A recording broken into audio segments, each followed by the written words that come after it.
for having me there. That's not very reasons. But he told me, he said, we can't have a hot supper with an Ayrshire man in there. And I remember all the songs because we got them all at school. I knew all the tunes, but I didn't know all the words. But that wasn't a problem, we just didn't use these standing sung them. And Michael took me to one in Fife, Parkinch Bowling Club. And the guy that did the Immortal memory that night, he rambled on and on, and it basically was very interesting, and I like it, except I started to feel my hackles rising because he said Robert Burns wasn't a nature lover. But he's not a nature lover. Now, how many songs and poems has he written about nature, about mountains, about animals, about birds? The moose, the louse, the mountain daisy. There's a song called Westland Winds, written by him. He called it a song composed in autumn, but everybody calls it now Westland Winds now. And it talks about people killing birds and animals, and then it ends up in a love story, as usual with all bunch of stuff. And that's the song I was going to sing just after this guy. So, when I was up, I just couldn't keep my mouth shut. I said, well, that's a new one to me. Robert Burns wasn't a nature lover. Because at school, it was drummed into us that he totally loved nature. How could this guy say this? You know, this expert. And I was no expert. But I never got asked back to Martin's Bowling Club. Ever again.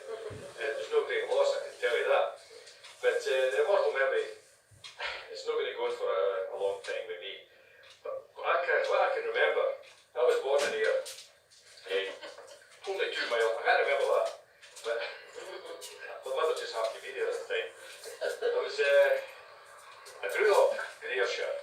Not that far from here. I was born maybe about 2 miles from Halloween. That's where the hospital was, the air hospital. Just up the road actually. And I know all the places that he used to talk about. All the places. The Banks and Braes, Bonnie Doon. My brother stayed just outside Millington where Loch Doon is, and the River Doon goes past there. And he wrote about the Cessna motor which went past where I lived in Galston. I know the Afton water, full of jetties in Afton. That's going south towards Cumnock and New Cumnock. All these places, I know these places. Mortlin, the town itself, Pushing Archie's pub. We used to go there. For a night out. I do know Mortlin, I do. Mortlin. It's a great wee place. It's full of atmosphere, and it's still very proud of the Burns thing. And I've walked in all these small rivers and burns that he wrote about. Burns, streams. And I must confess, I was never as successful as he was because he went into every field and he was successful in every field he went into. But I wasn't as successful as that, and nor did I don't think I would have had the stamina to be in a good enough poetry, obviously. But the Immortal memory, why is it immortal? Because, well, immortal is something that never dies, and that's, to me, that's the Immortal memory.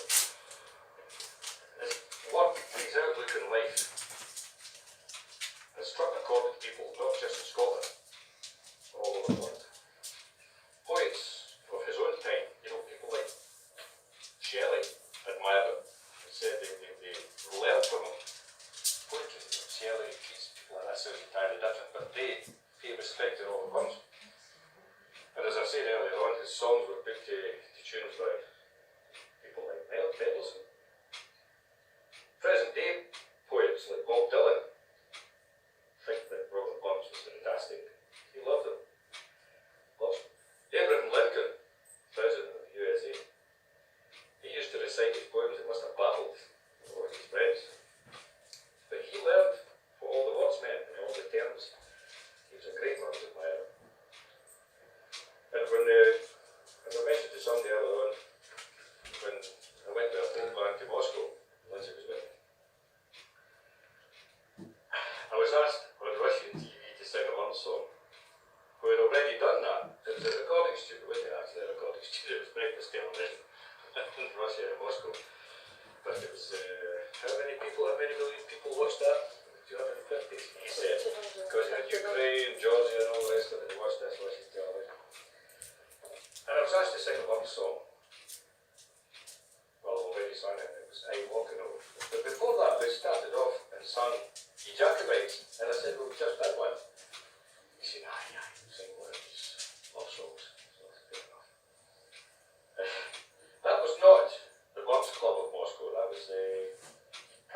simply in humanity, in love, what he spelled that, and his best to women.